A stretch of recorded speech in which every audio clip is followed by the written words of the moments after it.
man mauso ang mga kinahuhumalingan nating video games, minsan na rin tayo nagpapawis at tumakas sa siesta time para lang makipaglaro sa ating mga kapitbahay.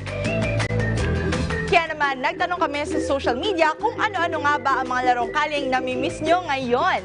My name is Trisha Bersano and this is RSP Weekly Top Picks.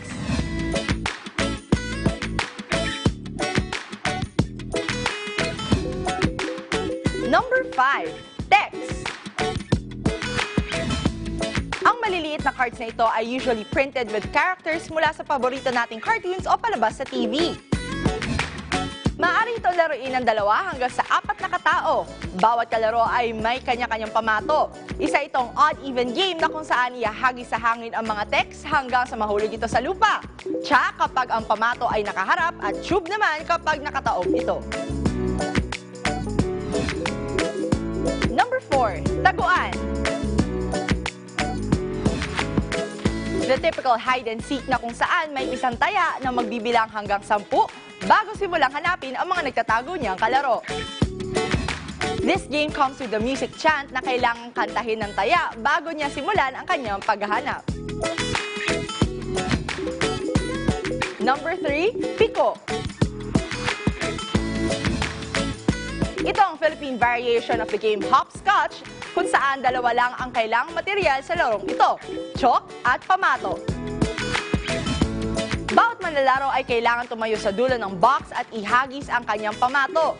A person is out of the round kapag pareho niya na itapak ang kanyang paa. Number 2, Tumbang Preso.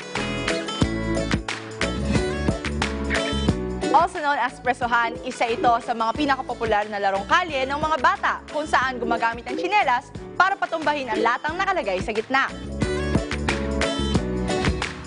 This game requires 3 or more players na may isang taya o prisoner na magbabantay ng lata. Once na mapatumba ang lata, kailangan mo na itong itayo ng prisoner bago niya mataya ang mga kalarong kumukuha ng kanilang pamato.